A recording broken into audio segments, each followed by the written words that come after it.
Netflix, where your fearless co-hosts Isaac and Larry force each other to watch the worst pieces of shit on Netflix. We will go over every bad edit, all the broken dialogue, all the wooden acting, and laugh along the way, because this is the Bowels of Netflix!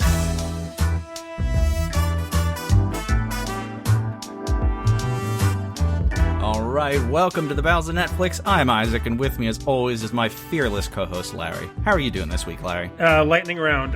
What is your favorite Australian animal? And why? No, that's a Tasmanian animal. Incredible. The wallaby.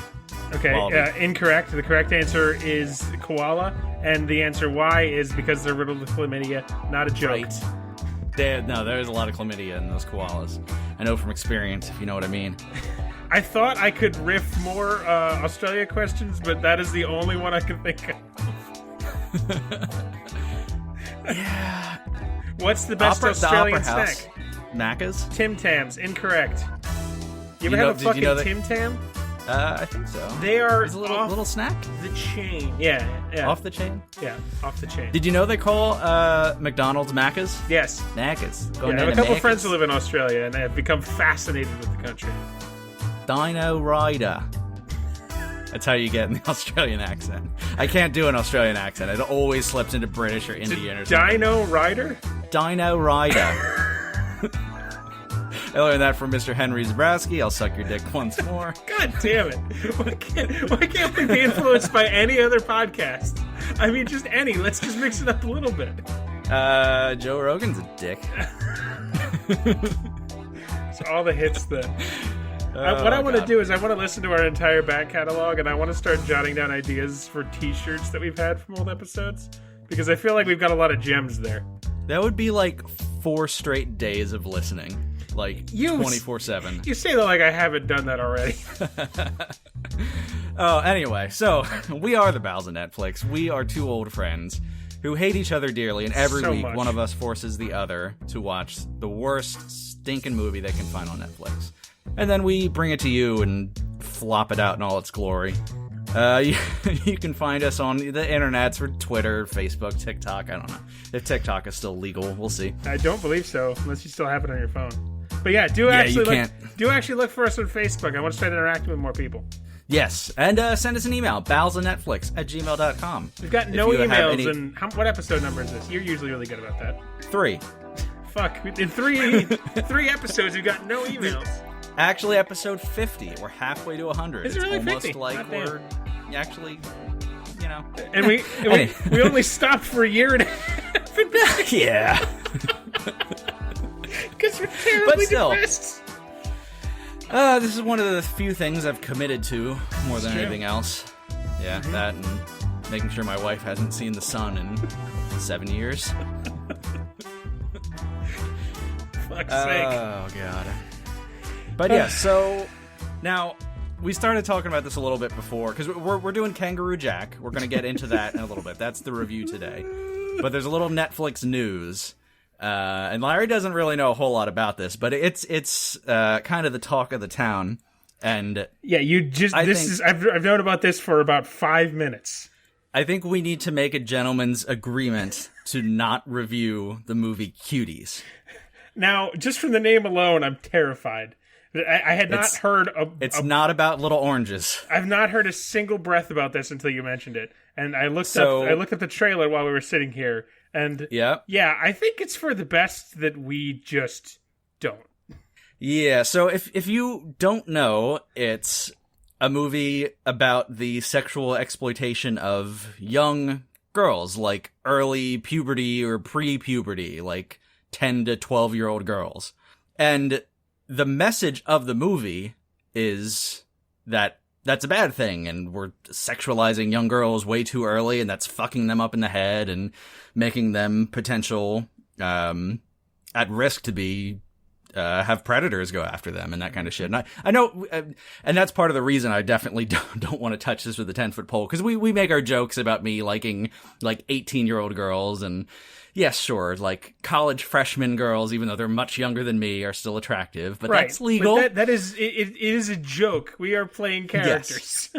Yes, and And yeah, the movie is really uncomfortable because it actually uses young actresses and sexualizes them on screen intensely. Just look it up on Netflix, search it on Netflix, watch the trailer, and that's all you need to know why we're not doing it. But, and a lot of the point people are really upset about it is that, okay, yeah, you're making the point that over-sexualizing young girls is a bad thing. I agree with that point, but I don't know if making a movie where you're over-sexualizing young girls on screen is the way to make that point. Maybe it should be a novel. Yeah. God damn it. Because pervs can just watch it and be as disgusting as they want to be and not give a fuck about the message of the movie and just watch the little girls in their tight pants, and that's horrifying. It looks incredibly uncomfortable, and neither of us need that.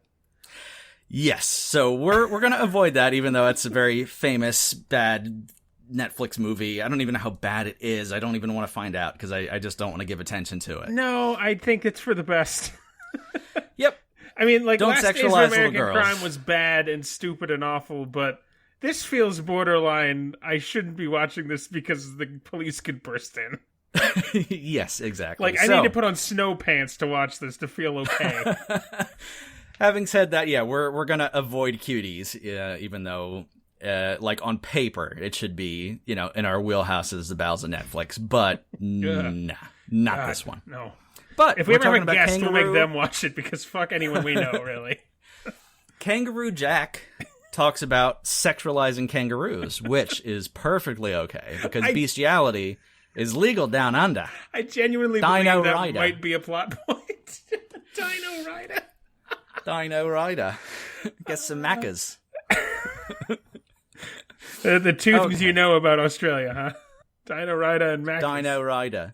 The Sydney Opera House. See, I got a British. Yeah, you turned British immediately. I know. Like, you didn't even have a Jamaican phase like I have, or, Let's go get some macas. Okay, Kangaroo Jack came out in the year 2003, almost 20 years ago. That's frightening. Jesus. I remember seeing, like, trailers for this, and I don't know, whatever, Burger King posters. Yep. And it actually was not technically a flop. Because it had a fairly big budget, $60 million for, like, a comedy. It's decently high, especially back then. It was pushed hard. It pulled in almost $90 million, $88.9 million. So it made money. Mm-hmm. It wasn't, a box office smash or anything, but it was profitable. What do you think this movie is like? Okay. Based on your, like, culture milieu understanding of it. So I did see it when it came out. I don't think I saw it in theaters. I think I mentioned this last time we recorded. I don't remember. I didn't see it in theaters. I would have been 13. You would have been 13? Okay. Or probably 12, actually. Well, somewhere in that range. Cutie's age. Shit. So the only thing I remember, and this is not a joke, this is literally the only thing I remember about this movie, is the two main characters. There's a black guy and a white guy, and I remember the black guy is, like, sobbing to the white guy because he's put the money in the sweatshirt, he's put the sweatshirt on the kangaroo, and now he's hopping away. That's the literal only thing I remember. Uh-huh. Is there a part about Bolus? Is there Bolus Man? Is that in this movie, or is that something else? That is this movie. Okay. I know the white guy learns how to use Bolus, and he calls himself Bolus Man. And I believe I only know that because one of my friends occasionally calls himself Bolus Man. It's a weird nickname to give yourself, Look, but okay. I don't fucking know. I don't make... These people just don't leave me alone, and I just am nice to them out of spite. But I had never seen this, and my understanding was, like, it would be like a kids kind of movie, and there's this talking kangaroo, and they meet the kangaroo, and he's talking the whole time and singing songs. I do remember the kangaroo does not talk except in, like, a drug trip? Yeah. Yeah, okay. Yeah, basically. So it's definitely not how it was marketed, and that's the only reason it made money. No, it was all over Cartoon Network and probably Nickelodeon. Yeah. Like, every time there was a commercial. For kids. Yeah. Like, Cutie's age kids. Sorry. But no, this is a dangerous precedent. But no, marketed for, like, 10, 12-year-old kids who, it's PG humor, there's going to be some fart jokes or whatever, and there's a talking kangaroo, and yeah. That's not at all what the movie's like. No? It's really weird. And there's a reason for that, and we'll cover that at the end. I just remember those couple of disjointed scenes, and that's it. Like, really, just the bolus and that scene of, now he's hopping away. Just that. Like, for some reason, that little crying rant is stuck in my head. So IMDb, it's got a 4.4, so fairly low. Rough for IMDb. Rotten Tomato critic score is an 8%, which is very, very low. And even audience score, which usually skews pretty high because there's like enough people who are like would like this kind of kid stupid movie. But because this is not what you would expect it to be, it's actually a 29%, which is really low for audience. So that's interesting. This might be for like movies we do with bigger budgets. This might be among the lower scores we've ever had. We do a lot of movies that are like, you know, like, I'm sure Angels in the Snow probably had lower scores, but I think the budget of that movie was like $45. So exactly. This is interesting. And yeah, and definitely bad. Like my score out of 10 is 2.5. Because you know, it's got a couple moments, or if the movie had actually, been what it wanted to be, I think maybe it could have done better. Like, there's more potential there, but just what happened with... we'll get into it. This is very interesting. But let's get into the plot. Yeah, and the one last thing is that I've had more interest from outside sources in your review of Kangaroo Jack than any other movie so far, because apparently it is universally hated by a generation of people. Oh boy. Well, hello everybody. Hopefully I don't disappoint. We open with some establishing shots of the land down under. Oh, so there we go. My second favorite country. And a voiceover starts describing Australia and its wildlife. Goes through some generic stuff. And then finally we land on home to 20 million Home to 20 million kangaroos. Dino but Rider. There is one that is more elusive and clever than all the rest. And his name is Kangaroo Jack. So you get the name drop of the movie in like the first 30 seconds. Never a good sign. Can you start calling me Human Larry? Is there another version? Well. Oh, okay. Yeah. We'll see. Good old Human Larry. It's a terrible nickname. It is. It's the worst. But when the voiceover hits Kangaroo Jack, the camera zooms in onto, I guess for 2003, a decent CGI kangaroo, but it looks a little dated now. Sure. And he like kind of cocks his head and makes a bemused like sound. That sounds delightful and childlike, full of wonder. And we cut to Coney Island Beach in Brooklyn 20 years ago. And we get a voiceover from our main character in the present day describing 20 years ago. And we get a whole character introduction shtick with like freeze frames and the characters' names in big block letters on the screen while he's describing them. Our main character is a little dipshit who can't swim. His mom is a MILF hungry for the D, and we find out that Christopher Walken will be providing her with the D. Wait, are you serious? Yes. Christopher Walken's in this fucking movie? Yes. You what? didn't remember no, that? not even. I am not kidding. I seriously just remember the bolus man, and he's hopping away. That's it. Oh, Christopher Walken. He's in Kangaroo Jack? He's the only big name, and it's small part, generally, but an important part. Is this like his watching the ass scene in Pulp Fiction? Or more or less time than that? Probably close. I probably no more than 5 minutes of screen time. All right. Yeah. But he looms large over the movie. Even though, this was probably filmed in an afternoon and he got $100,000 for it. God damn, what a life. So, yeah, Christopher Walken's giving mommy the D. And he's a big mob boss, we find out. There's a scrappy teenage bad boy who just got out of juvenile hall. And there's a fat little fuck with a metal detector going around the beach looking for treasure. Because he's got to buy a car or something, I don't know. I don't know much about New York, but Coney Island Beach sounds like the grossest beach on planet Earth, besides maybe Virginia Beach. And you know what, Virginia? Y'all can fuck yourselves, because that place is a nightmare hellhole, and I'm never going back. Wow. I've never been to either. I can't really speak for Coney Island, but I can speak as fucking hell for Virginia Beach. I'll stick with the Jersey Shore. I like the feeling of needles in my toes. That was my experience in Virginia Beach, too. Maybe it's just the whole East Coast is ruined. Just America. It's a shit country. Oh, God. Let's go to the land down under, Larry. Australia might be coming number one. Okay, so the scrappy teenage bad boy throws a long football pass to our little dipshit friend, who runs into the ocean and sinks like a fucking stone.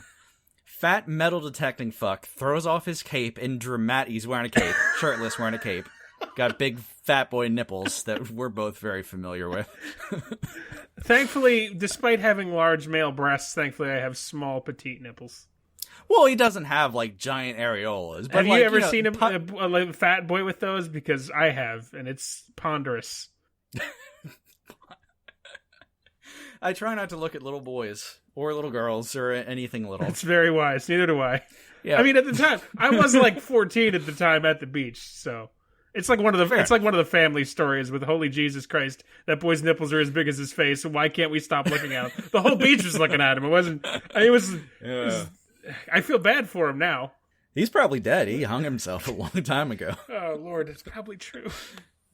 Cut his nipples off and hung himself in the garage. Oh, God. Do we have to start this whole review over? Have I ruined it? I feel like I've ruined it.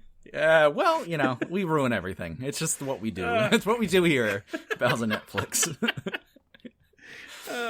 So, yeah, fat little fuck throws off his cape and in dramatic slow motion runs into the ocean and saves our little dipshit from drowning. And now they're best friends. Cut to present day, where they're still best friends. Mm-hmm. Our little dipshit is a regular-sized dipshit. Christopher Walken is still stuffing his mom like a Thanksgiving turkey. Walken apparently helped dipshit open a beauty salon, but his mob goons show up once a week to take 80% of the profits. Mm-hmm. So dipshit can barely get by. And apparently, doing beauty salon stuff is his dream or whatever. I don't know. Anyway. So fat fuck constantly uses the fact that he saved dipshit's life 20 years ago to convince him to do stupid stuff for him. He's always getting him into trouble, that kind of thing. These two actors are not anyone of note, right? No, the fat fuck is, he's been in stuff. Like, he's one of those character actors who was around for a decade and kind of fell off the face of the earth. They both look vaguely familiar to me, because I did see I watched a couple minutes of this before I gave it to you, but I couldn't place them anywhere. Yeah, no, like, I know I've seen both of them in other movies, but I couldn't, for the life of me, remember what. And they were just around. Dipshit might be The Librarian, which is a shitty series of comedy action adventure movies. I don't know how to describe this. Maybe. He's a pretty generic white dude. Walken's the only name in the movie. Like Kangaroo Jack. Yeah, I got to start here. So, yeah, today Fat Fuck is coercing beauty salon dipshit to go help deliver some TVs. Turns out both the TVs and the truck they're driving are stolen. Is this the NYPD? Is this not the beginning of Fast and Furious? In the beginning of Fast and Furious, they steal a bunch of TVs and VCRs in the beginning. Maybe this is where it's from.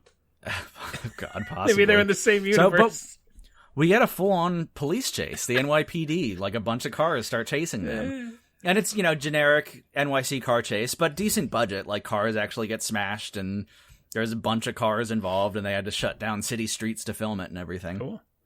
And TVs go flying out of the truck, and they're the old-timey tube TVs, so they're actually big and, like, smash and satisfying, threatening explosions. to people's lives. Yeah. Yes.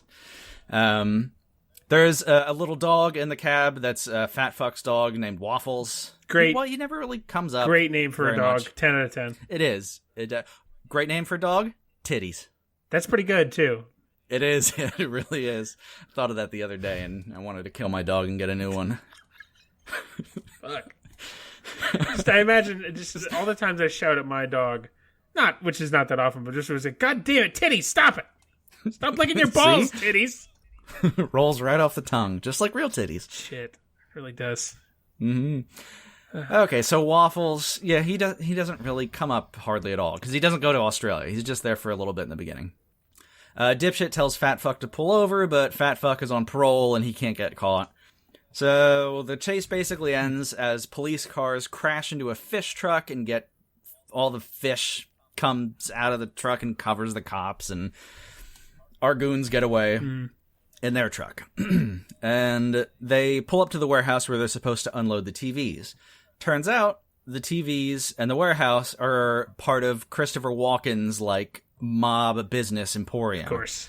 And it turns out they didn't actually lose the cops, because now, as soon as they, like, meet, like, the goon, and it's like, oh, aren't you Christopher Walken's stepson? It's like, oh, what's going on? And then the cops show up in, like, helicopters and raid the place. So they've totally fucked everything up.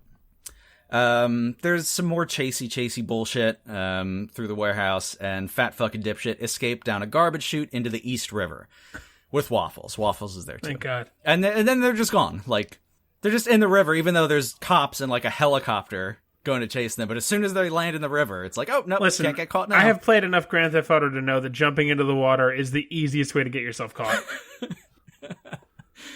Oh, boy. Now, we cut to Christopher Walken's mob boss mansion, where he's got a whole bunch of goons around, and Walken is, like, sitting down, like, I forget if he's smoking a cigar or sipping whiskey or whatever it is. But he's got fat fucking dipshit standing there with, like, goons at the ready, and he gives his big speech. And Larry, the first email I sent you is Christopher Walken's speech, and I would like you to read it in a Christopher Walken voice, please. Fucking A. Is this the one that starts with Louis Booker? Yes, sir. Which is fat fuck, and Charlie is dipshit. I wish you had given me a bit of notice to dust off my walk. Oh, no. We're going in condom free, no protection. I used to have a halfway decent walk-in, but it's been a hot minute. So, just do Australian walking. No, impossible. not possible. All right, Louis Booker, you degenerate moron. With these medieval times and you a knight in shining armor, you would, I have no doubt, slay the dragon and save the maiden. As for you, Charlie, after the tragic death of your father, I married your mother, promising to raise you as my own. You chose not to take the Maggio name. I did not complain. And when you chose to go to beauty school, as boys who lose their fathers early in life often do, I did not snivel at your intentions. In fact, I bought a beauty parlor so you could sit in your lazy butt all day. $4.5 million you cost me. Were you anyone else, you'd be dead by now. This turned into a generic mobster. Let me back up a second. $4.5 million you cost me. Were you anyone else, you'd be dead by now. It's not your fault. A lion can raise a mouse. But a mouse is still a mouse. And you, Charlie, are a mouse. That's Walken's big speech, word for word. It's really not that good. It's weird, right? Like, with the medieval shining armor shit? It's very much like someone told Christopher Walken, all right, just explain the plot and do it in your own way. And he was like, yeah. He only halfway understood the plot. Yeah, and this is written by someone who really likes, Goodfellas and mob movies in general, but, like, can't write and thinks they're being clever, but really aren't. Yeah, for real. The whole lion mouse thing, it's like, no, what the fuck is that? That's just dumb. That's not intimidating at all. It's meaningless. Oh, God. So, scrappy teenage boy who threw the football in the beginning, almost drowned, dipshit, is now the, like, number one mob goon or number two, I guess, whatever. He tells them that their task of absolution is to deliver an envelope to a Mr. Smith in the land down under. They'll meet him at a Macca's. Not at a Macca's, just out in the wilderness or whatever. Fat fuck starts opening... You really should have learned more than 2 Australian things Macca's. before doing this. Fat fuck starts opening the envelope, but the mob goon threatens him and says he's not to open the envelope under any circumstances. And what the fuck did... Oh, I guess it kind of pays off. Anyway, we see a sneaky dude taking pictures of them as they walk out of the mob compound. Okay. So we cut to a plane heading to Australia with fat fucking dipshit on it. Fat fuck pulls some loose candy out of the pockets of his lucky jacket, bright Red Sox jacket, but bright red jacket, and offers it to dipshit. Dipshit tries a super spicy, like, jawbreaker and is like, you're trying to kill me. Dipshit tries to flirt with a pretty girl on the plane, and, well, he's, like, getting up to go to the bathroom. And meanwhile, fat fuck opens the envelope and finds out that there's 50 grand inside. He shoves dipshit into the bathroom, where they have a very loud conversation. Both the flight attendant and the pretty girl dipshit was trying to flirt with overhear them. So now, Lara, if you can open up the second email, we're going to do a rendition of this conversation that they overhear of two men in the tiny airplane bathroom together. If you can read the red, I will read the black. Let me just get it queued up on my end. Sorry. Don't know how technology works. What accent am I supposed to affect for this one? Like Goon New York, like our stupid Goon characters. Hey, they don't really have those accents, but it would work. Okay, so you're red. Something doesn't smell right here. Look at it. I've never seen so much green in one little brown package. And now it's in my hands. Ooh, it slipped out. Here, help me scoop it up. Oh, this is one big load. What a mess. I just want to roll around in it. Hand me the rest of the pile. Can I hold it? No, dump it in the envelope. Maybe we should just flush it. We're not going to flush it. I'm going to put it in my pocket and we're going to take it to Australia. Let me kiss it for good luck. You're not going to kiss it. It's bad enough you touched it. Can I just smell it? And then they come out of the bathroom, and the flight attendant and the attractive girl are looking at them in horror. And again, this is the kind of, It's not even that good. No, yeah. This is like... You saw Austin Powers, and you decide, I can do that. I can do something just as good. And it's like, it's kind of funny, but it just could have been much better. And also, this is really where... landing is how I'm going to put it. This is really where I'm questioning, what the fuck? Is Kangaroo Jack talking kangaroo? Isn't this for kids? What is happening? You had a whole intense mob boss speech, and now... At this point, you're still expecting the kangaroo to talk. I guess...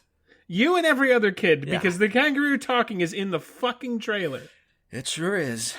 It's the same, just like Snow Dogs, Disney Snow Dogs, the same goddamn thing. Yep. The dogs talk in the trailer, and there's he has like a between this and Snow Dogs. Did they kill puppies in the snow? Did they kill kangaroos? We'll get there. How many dead puppies did Disney? It was like 24 puppies Disney killed. Oh, for the Snow Dogs? One of their animal movies, they killed a shitload of puppies in the snow. I think it was Snow Dogs. Oh, whatever. Christ. Oh. We talked about it a long time ago. Yeah. Airbud. They just get a new Airbud every time. Well, that's technically true. All right, so Dipshit gets searched at customs and is scared he's going to have the money taken away, but Fat Fuck has secretly hid the money in his jacket and snuck through. They get in a Jeep and drive off. But another sneaky dude is taking pictures of them. What's going on? Who's watching? We get an abundance of Outback Australian establishing shots to the Land Down Under song being played, of course, the only Australian song ever. Fat Fuck tells Dipshit to start beatboxing. And Dipshit's like, no, I don't want to. And Fat Fuck tells him, no, do it. And he starts beatboxing. And Fat Fuck starts rapping. Rolling in the land with deep red sand, a big black man with big black hands. Those are his bars. And then they break back into the Land Down Under. And they're super intense and screaming the lyrics and closing their eyes while they're singing, and then they run over the fucking kangaroo. Look, I will admit that there have been times while listening to Land Down Under, the spirit has moved me. Oh, sure. And I have belted it at top volume. Never can't say hit anything on it, though. Yeah. And you don't bust some bars before it, or I don't... No, I don't talk about my big black hands. No. So the kangaroo looks like it's dead, but Dipshit doesn't want to just leave it in the middle of the road. Fat Fuck is goofing around and puts his sunglasses and jacket on the dead kangaroo, and they start taking Polaroid pictures with the kangaroo. And they say that it reminds them of Jackie Legs, who's their friend back up in Brooklyn or whatever. So they're taking pictures, selfies, Polaroid selfies, calling them, hey, Jackie, Kangaroo Jackie, hey. And of course the goddamn kangaroo wakes the fuck up. Mm-hmm. And he kicks Dipshit in the face and starts hopping away with Fat Fuck's lucky jacket. So this is it. How? Maybe I'm getting maybe I'm getting into it a little bit too early. But how CGI is Kangaroo Jack? What percentage of time is Kangaroo Jack CGI? I'm not 100% clear, and I guess the CGI is good enough that sometimes I can't tell. So I'm guessing him kicking, what's his, Dinglefart? Douchebag? Dipshit. Dingleback. I'm guessing him kicking Dipshit in the face is CGI. It might be more camera. It might be more camera Okay. tricks, because I think you see like the kangaroo like rearing up for a jump, and then you just see Dipshit go flying with like 2 kangaroo paws like on whack. So and then the rest of it's off screen. So I think some of it was practical effects. I think obviously when the kangaroo's talking and dancing, it's CGI in the dream sequence later. Dancing, you say? There's other times where it definitely is CGI. I think there's some real kangaroo action. Okay. It's a little unclear though. Yeah, that's right, boys. Step right up. We've got real live kangaroo action in here. Oh. See a kangaroo, fuck a woman. Step right up, step right up. I bet the tail would be interesting during sex, because it's so... The tail is very much in play. It's very powerful. It is. Mm-hmm. Kangaroos are not to be trifled with. Oh god, no, they will fuck you up. They're also they're like a menace. They're like a nuisance in Australia. They're like deer to the northwest in Australia. So we cue an epic kangaroo car chase across the outback. Fat fuck ends up crashing the Jeep into some rocks, while Kangaroo Jack looks down at them from on top of a hill and just kind of like cocks his head again and is like, huh? Fucking cunt. What a catchphrase. Wearing the jacket's got the sunglasses. So now the two guys are walking through a deserted road through the outback, and they end up in a seedy bar in some little town in Hicksville, Australia. This is like the American version of like some fucking awful place in San Antonio, or it's this hot bar in the desert with a bunch of grizzled old fucks drinking. They get in, and the gag is the Americans don't understand the Australian vernacular, and they're very confused because they have different words for bathroom, like and that kind of stuff. It's not funny, really. Mm-hmm. It's just annoying. And they play it out too long. That's a very tired gag.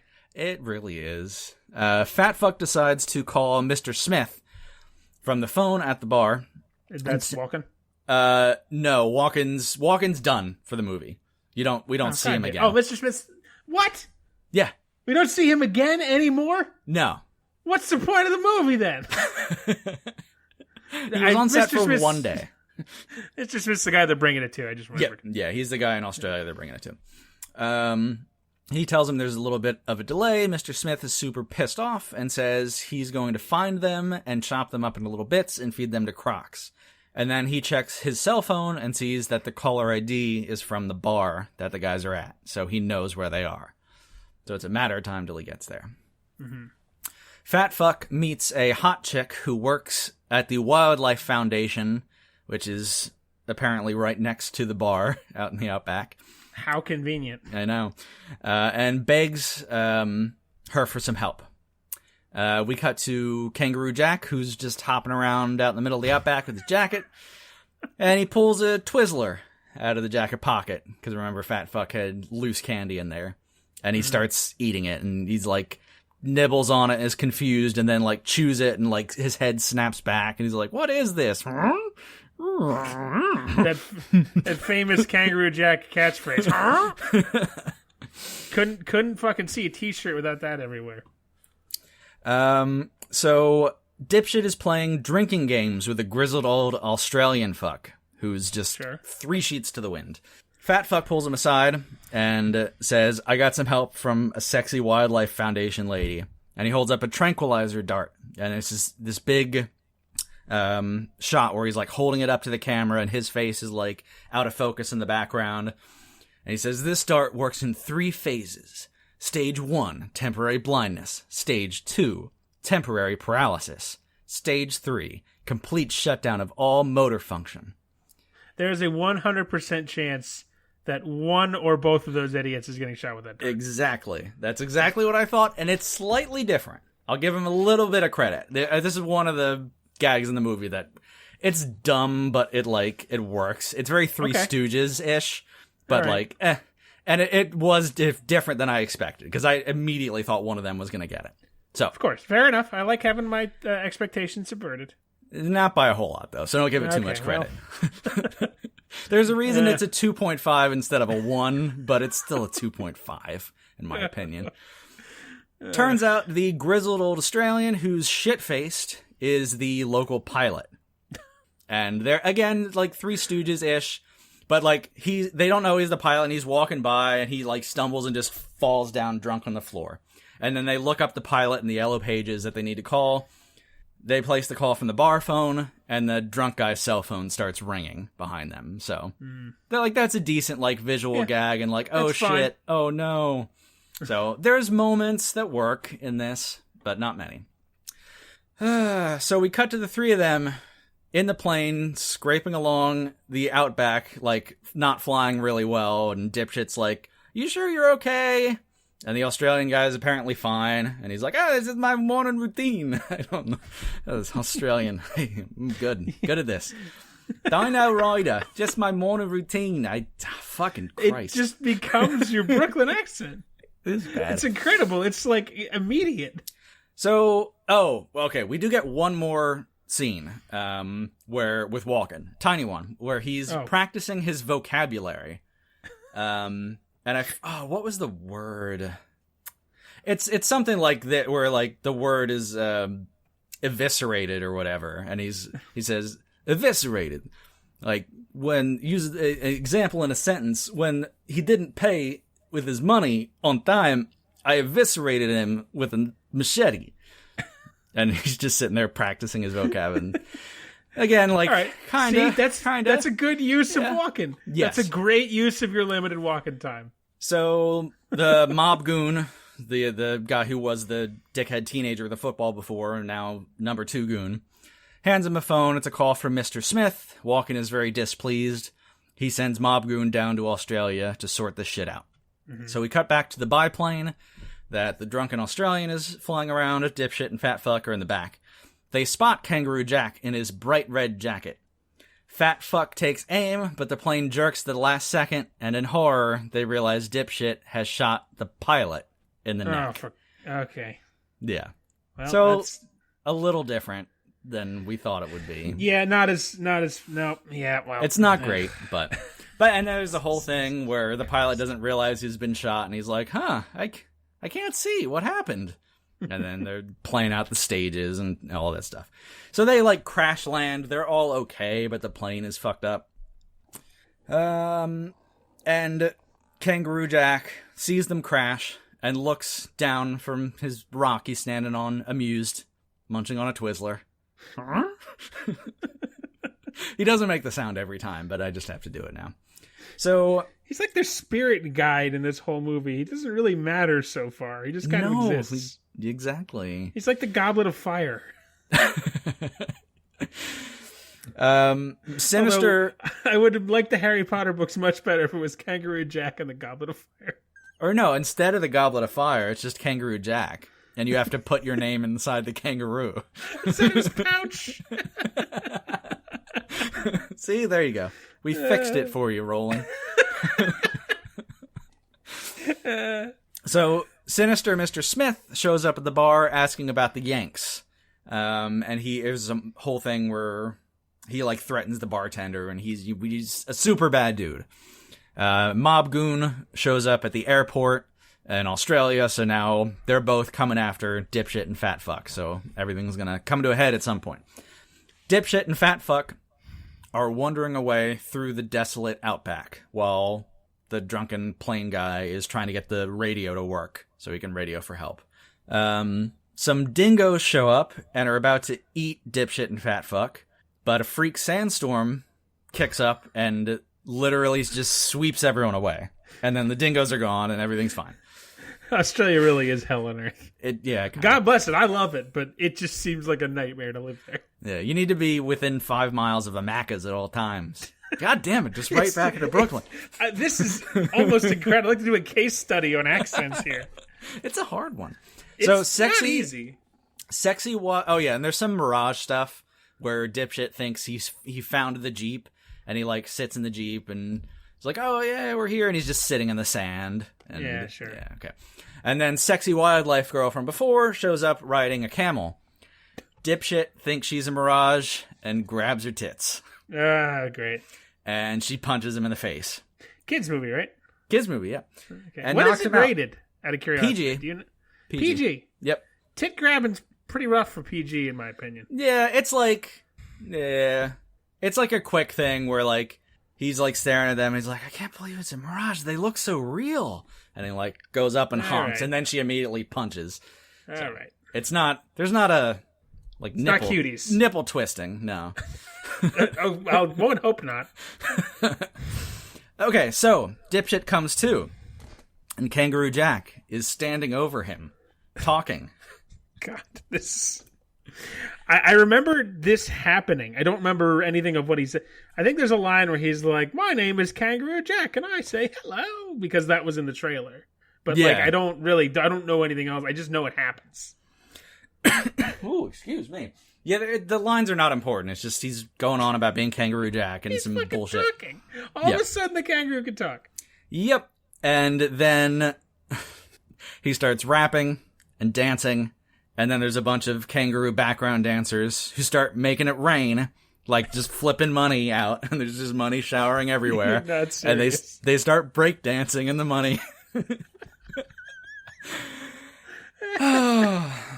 And then Dipshit wakes up. It was just a dream because he got knocked out. This movie was 85% sold on that scene. Yes, absolutely. And there's a reason.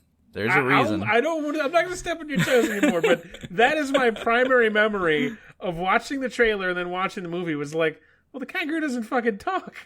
Yes, that's the disconnect. That's why people hate it so much. Yeah. It's not what was promised.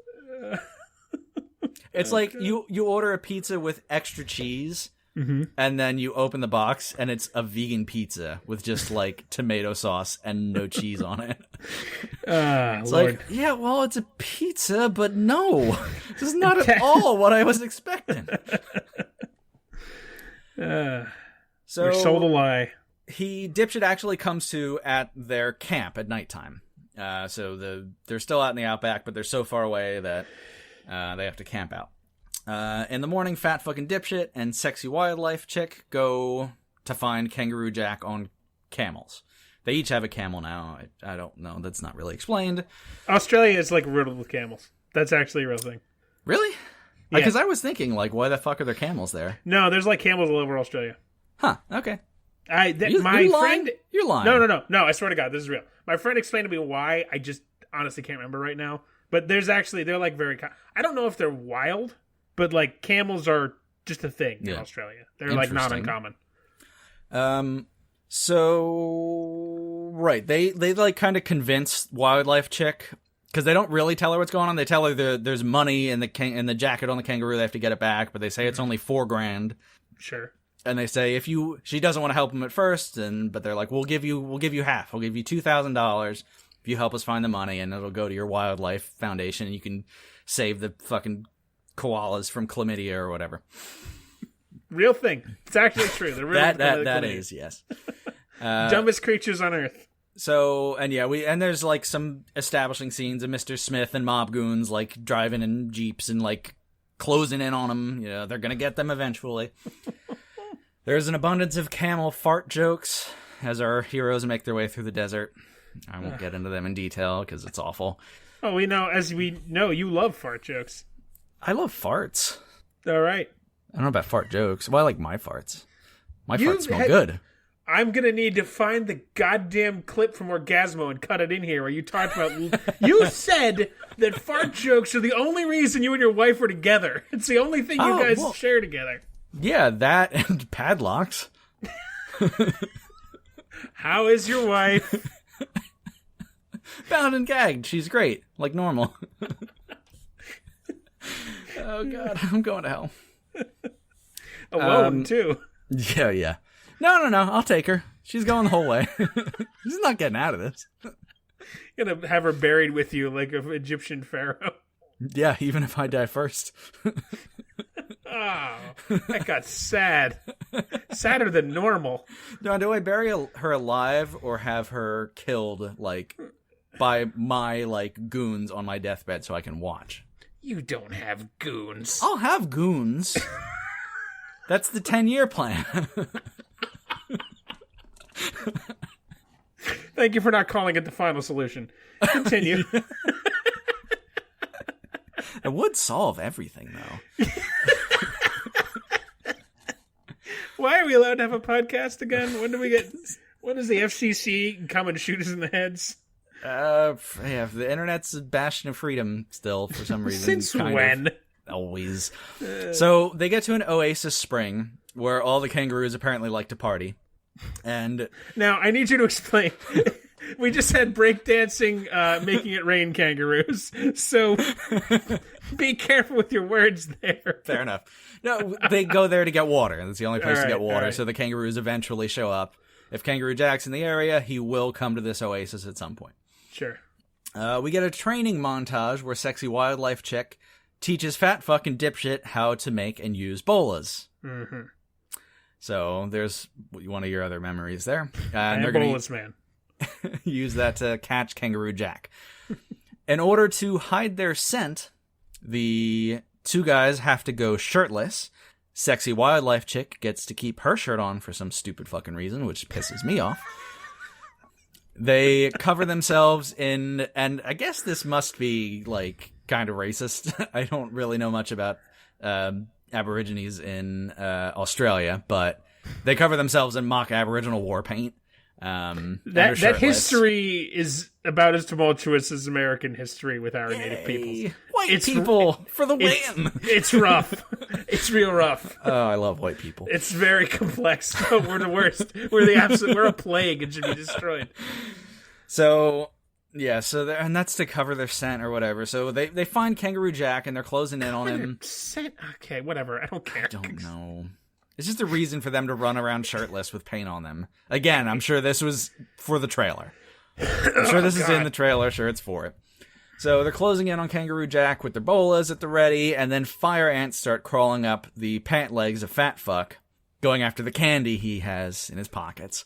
He starts yelling and spooks Kangaroo Jack, and the whole plan is ruined. Ugh. Cut to sexy wildlife chick taking a bath under a waterfall, again with her shirt on. Very annoying. It's hot enough that I was like, okay. But dipshit gets in the water and they play all coy like they're not into each other and they hate each other, and then they start kissing and it gets super hot, and then Fat Fuck cannonballs into the pond and ruins everything. Mm-hmm. So there's that. My one glimmer of hope at some erotica, and your glimmer of hope at full bore penetration in Kangaroo Jack. Oh, it didn't have to be full penetration, but I could have done with like a 2-minute makeout scene under the waterfall and not like 2 seconds and then Fat Fuck cannonballing in. God damn it.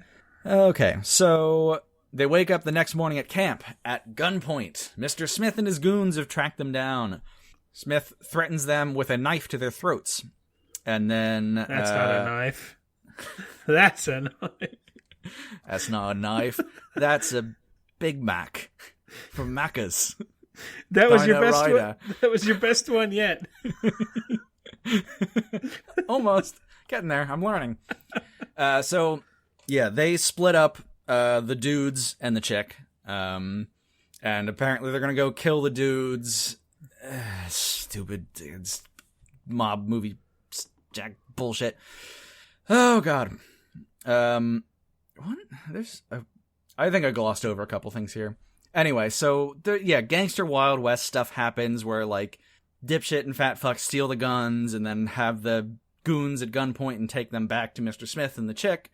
But Mob Goon from New York has showed up with his goons, and then there's this whole like Mexican standoff where like dipshit still has a gun and Mr. Smith has his rifle and Mob Goon has his handgun, and they're all like, yeah, the Mexican standoff, we're gonna get you.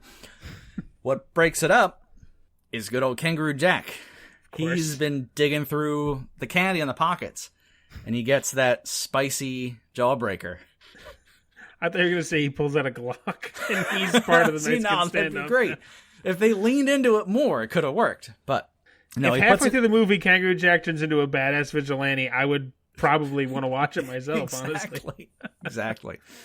But no, he puts the super spicy jawbreaker in his mouth and like steam comes out of his ears. He starts freaking out and hopping everywhere and disrupts everything. And then like everyone loses their weapons. And then the Australian mob goons and the Brooklyn mob goons are like fighting on the ground with each other while dipshit, fat fuck, and chick lady steal away on the camels. So hold on a minute. Kangaroo Jack has a scene in which two rival gangs have like a dusty desert fist fight? Yeah. What is happening? Yeah, they're just on the ground rolling around punching each other, like what scrambling is after in this guns. Movie? Oh my god. So Brooklyn Mob Goon and his cronies beat down Mr. Smith and their cronies, and they start, the Brooklyn guys, this is so fucking confusing. The Brooklyn guys start chasing our heroes in a Jeep. Our heroes are on camels, Brooklyn guys in Jeep. They're firing guns at them.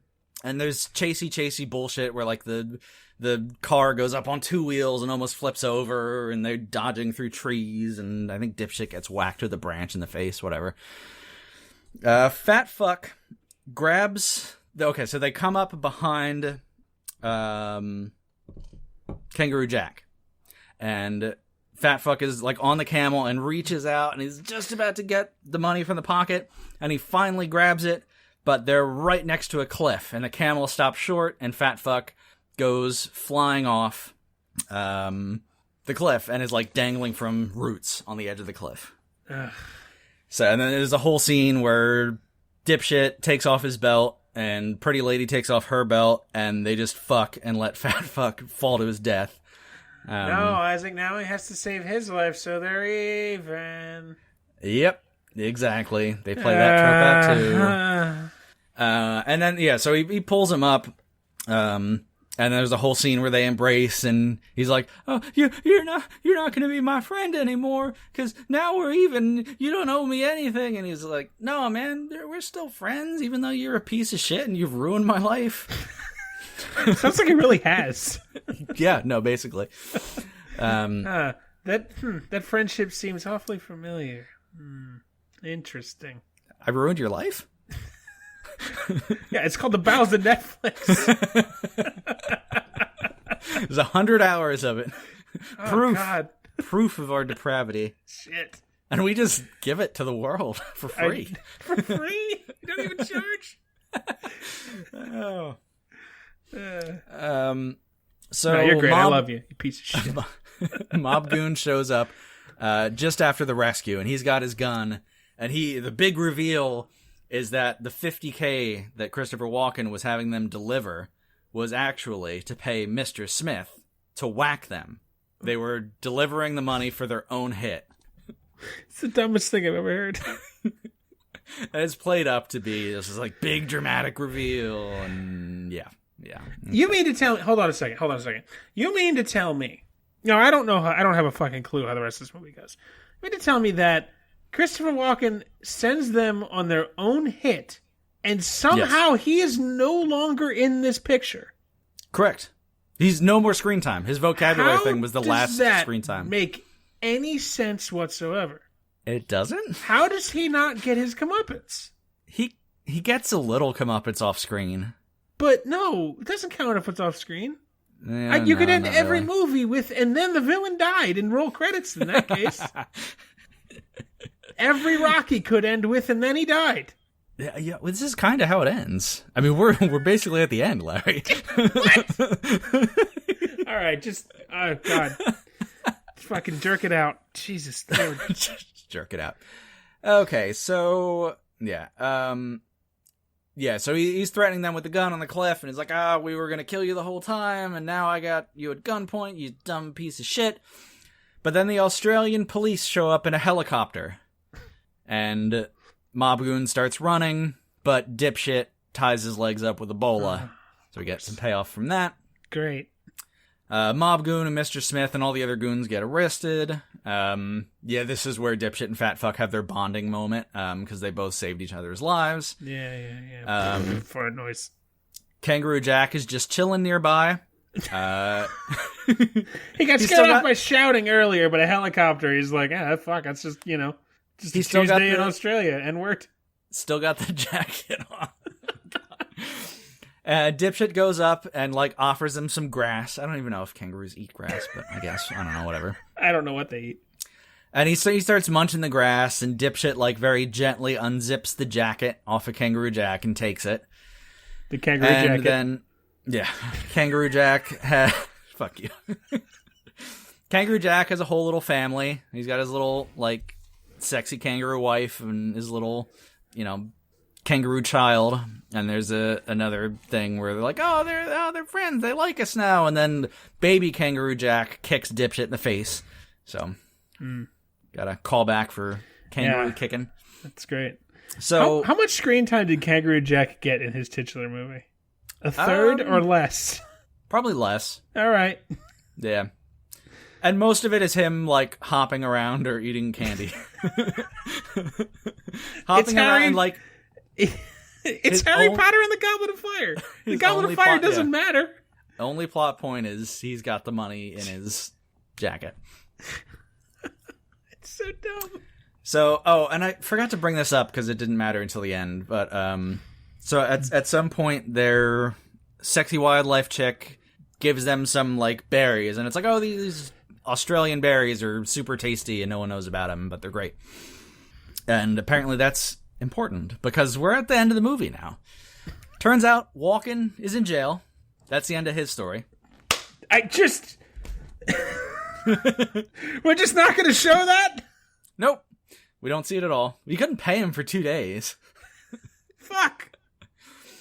The movie ends with Dipshit, pretty wildlife chick, and fat fuck on a yacht outside of New York City in the bay or harbor or whatever. And they've all gone in business together, launching a brand of shampoo made from the Australian outback wild berries. What? Their logo is a kangaroo. No of shit. Course. And, and then fat fuck, like, cannonballs into a hot tub and, like, ruins another romantic moment that they were about to have. Dipshit and, yeah. So, replay, get the same joke twice. Makes it funny. No. You're wrong. And then we get the actual very, very end of the movie, which is outtakes of Kangaroo Jack talking to the camera about how a movie called Kangaroo Jack should end with the star of the movie. And he does these whole outtakes and dumb stuff, and then he actually pops out of a Looney Tunes credits circle and says, "Abadee, abadee, that's all, folks." And that's the last shot of the movie.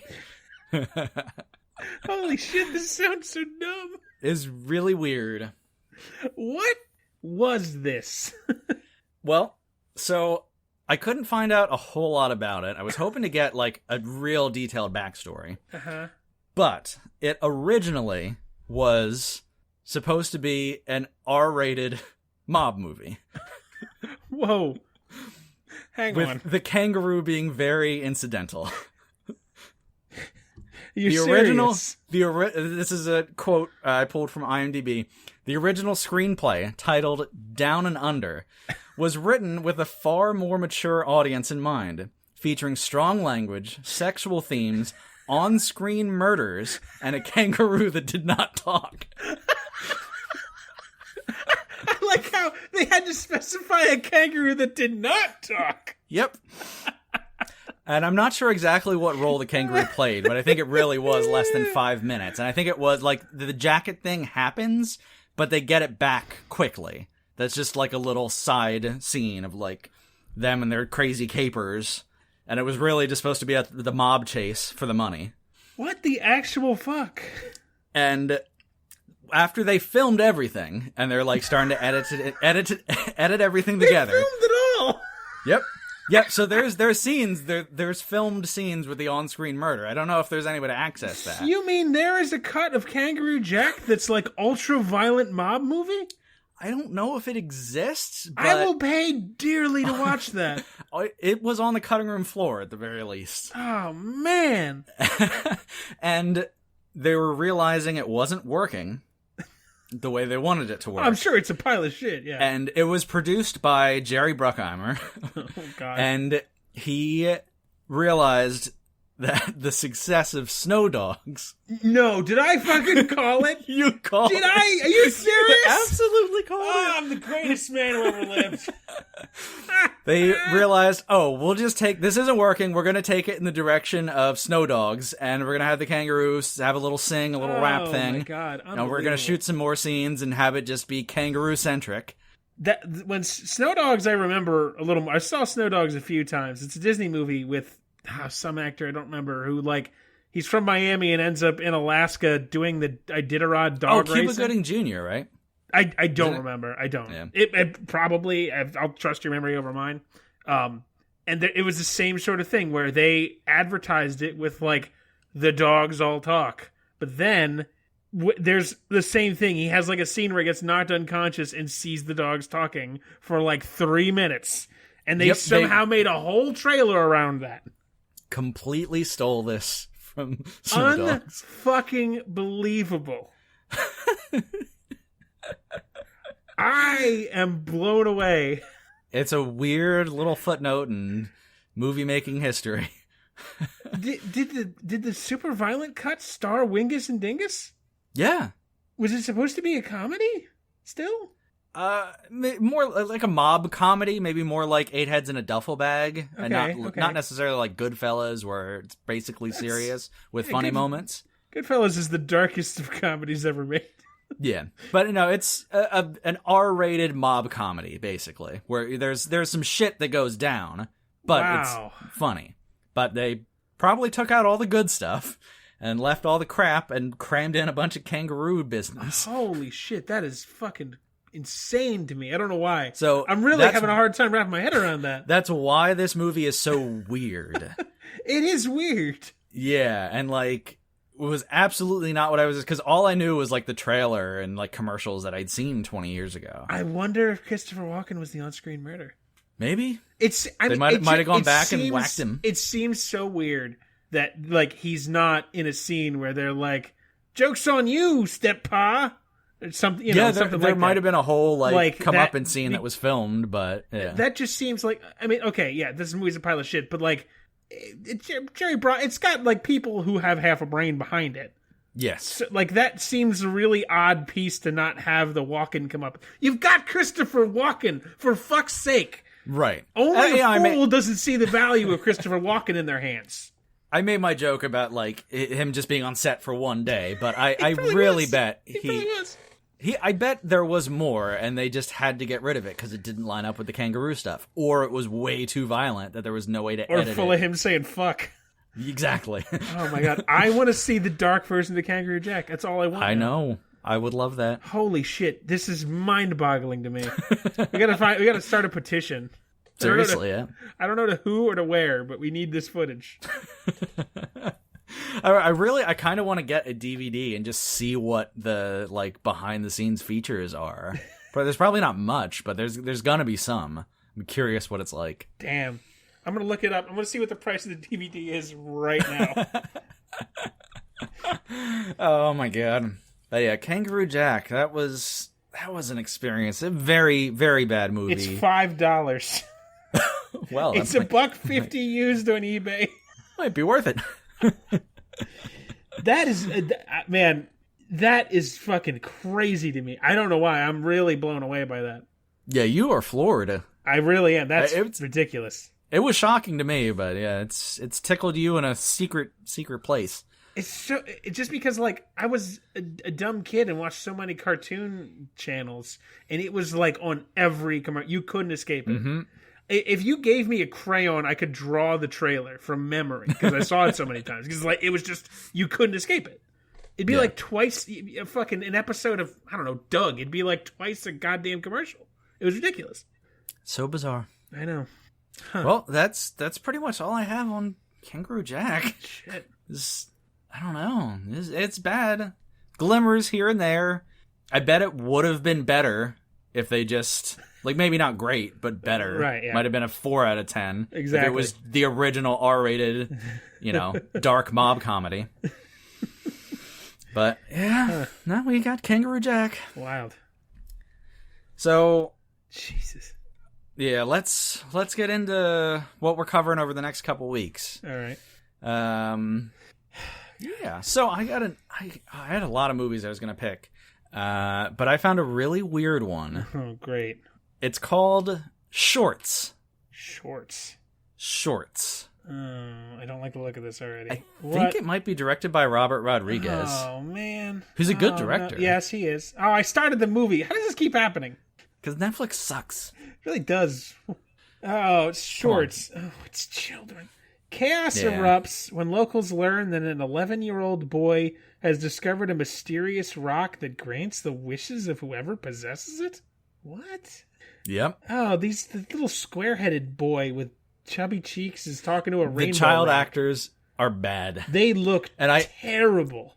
I saw very little of this. I kind of flipped around, saw 10 seconds here, 10 seconds there, and when I saw several crocodiles running around on two legs, I decided, well, there we go.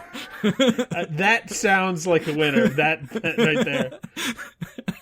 So, yeah, you're going to have fun with that one, I'm sure. Oh, no, never. And I want to know more about it, and I don't want to watch it. And I'm really grateful for having the bowels of Netflix, because now I can find out about it without suffering through it. You get to do that for me. Great. Well, the tables will turn, though. Well, interesting point there. So for some reason, I don't know how this keeps happening, but ever since we came back from our hiatus, my picks have just turned into, holy shit, I remember that from when I was younger. I've got to make Isaac watch that. So Fair enough. I have, and this is not my intention for this show, but it just keeps happening, and it's like, these movies are so bad, I can't not make you watch them. Well, Kangaroo Jack was a very good pick. Kangaroo Jack and Kangaroo Jack. This movie I'm about to describe now, I don't remember. There's two things I remember about it, and like that really is it. Like some of the stuff about Kangaroo Jack, like kind of came back to me sort of murky. Like the camel fart jokes, I had like sort of a dim, murky caveman memory of that when you said it. But like this movie, I just remember it's mostly the story about it. So my mother, my grandmother, my sister, and I all went to the movies, and I don't remember how old I was. Well, let me see. Let me get the year, and then I can tell you how old I was. But we all went to the movies, and my sister and grandmother went to see. Okay, it doesn't show the year because, of course, why would it? 2004. So this is about the same time period. I was maybe 13, 14. So we went Puberty Larry. Yeah, this is Puberty Larry, and my grandmother and sister went to see Shrek 2. Puberty Larry thought Shrek 2 was for babies. I don't want to see Shrek 2. This is the same Puberty Larry that still watches Cartoon Network, so ignore him. He's an asshole. Full of shit. And my mother had the same sort of thought, and she was willing to indulge this youthful sort of growing up rebellion. So we went to see rated R movie. Oh boy. And before I spoil what the movie is, we went to see it, and this was the day after opening day, I believe, or was the day after. It was 2 days after. It was very close to opening day. It was the two of us, a group of 3, and a group of 2 were the only ones in the theaters. Ooh, so this is a flop. The group of 3 left within 18 minutes. Damn. We left at about 45 minutes. Wow. I've never walked out of a movie. This is the only movie I have ever walked out of.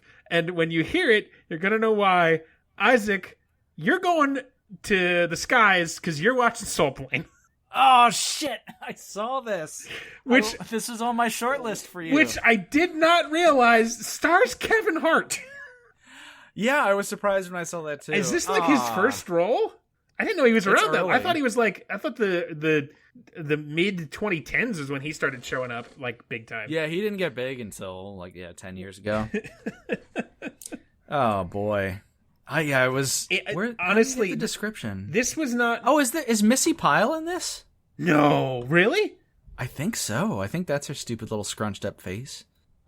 I have to check, and I can't get the Netflix description. How do you? Oh my God, Missy Pyle is in this. She was the lead from Director's Cut. I don't know what you're talking about. I have no recollection of that. Oh God. When a newly rich man launches his own airplane with a casino, sexy flight attendants, and a swaggy pilot. The fuck is a swaggy pilot? Snoop Several Dogg. problems. Snoop Dogg. He's the pilot? Yes! The two things I remember... Go ahead. Several problems bring unexpected turbulence. There's two things I remember about this movie. It's a white family going through the metal detectors and two larger black women making it as weird and uncomfortable as possible. And the only other thing I remember is Snoop Dogg's mouth, a close-up of his mouth very close to the microphone, saying, "Sit tight and enjoy the flight." That's the extent of my memory of this. That last one's a very specific memory. That was also in the trailer, and that's why it's stuck in my head. Method Man, Snoop Dogg, Kevin Hart. Fucking Missy Pyle, what are the chances? I can't believe you recognized her on sight. Yeah, well, she's got a distinctive face. It's all, like, I guess, squished in. Like, there's a black hole in the center of her head. Yeah, this stars Kevin Hart, Method Man, and Snoop Dogg, among others. Oh, boy. I was close to giving this to you. We almost doubled up. We've never done that. This was not the same movie. This was not on my radar until today, because there's been a movie I've been meaning to give you now for 3 weeks, but something keeps coming up where it's like, wait, it's gotta wait. He's gotta watch this first. Yeah. Also, it's too good of a story for me to have to finish Soul Plane after all these years. So fuck you watch it. Because I know the second you see Soul Plane, I'm gonna be fucking getting it. Because how can you not? It's Soul Plane. It's legendarily terrible. Oh, no. The only movie I've ever walked out of at age 14. It's going to be interesting. This is another one like Kangaroo Jack. Like, I remember when it came out and seeing all the trailers. And yeah, it's like a year later. Thinking it looked really weird and not really wanting to see it. Yep, it's bad. I can assure you. Oh, boy. Well, it'll be interesting to take a deep dive into that. Wow. All right, well... Two very different ends of the spectrum as well. Yeah. Yes. This week you get family friendly, and I don't. There's gonna be so much weed smoking. Yeah, that's pretty much all Snoop does. Yay! He's not even playing a character. I'm sure he's actually smoking weed too on set, instead of like fake weed. I don't think Snoop Dogg has been sober in 15 years. Did he get sober when he was Snoop Lion? Was that a thing? Are you drunk? He was a reggae star. Are you serious? I don't pay attention to him much. I just know he gets high. Snoop Dogg genuinely seems like one of the cooler celebrities, because apparently he is like the nicest human being, because he's fucking blazed constantly, and he just seems like a cool He's dude. like a soccer dad. He's like the coach at his kid's soccer team. Yeah, he seems like a genuinely cool guy, and also very funny, and sometimes unintentionally. And I think to give him credit, he's always like eschewed like the violent part of the rap scene, which a lot of other people leaned into, and ended up getting people shot and killed. Yeah, over stupid shit. He's like a very peaceful guy, and he smokes a ton of weed, which I'm not really into, but he's very funny. And like, every story I've ever heard any celebrity talk about Snoop Dogg is how much of a good time they had hanging out with Snoop Dogg. Well, maybe I'll have a good time hanging out with Snoop Dogg. Oh no, it's terrible. This movie's absolute garbage. Goddamn. We walked into the ass end of Shrek 2 and both said about 6 times, "God, I wish we'd watch Shrek 2." Oh man. Well, thank you everybody for spending your afternoon or evening, or if you can't sleep, it's the middle of the night and your hands are covered in blood and you don't know why. Thanks for spending that time with us. The scent of mother. Oh God. Jesus. I don't know why I said that. My mother listens to the show now too. I don't mean anything by that. It's a good name for a book. It's like a whole Ed Gein thing going on. Mom, that was just comedy. It doesn't mean anything. Jesus Christ. I don't actually have my wife in prison. Oh no. My connection is getting rough here. Can you still hear me? Yeah? Can you hear me? The video cut out, but I guess I can still hear you. Anyway. Okay. It says I lost my network connection too, but I can still hear you. All right, well, fuck. Let's do this. Let's wrap it up. We are the Bowels of Netflix. Thank you so much for listening. Find us on Facebook. Find us on Twitter. Email us at bowelsofnetflix@gmail.com.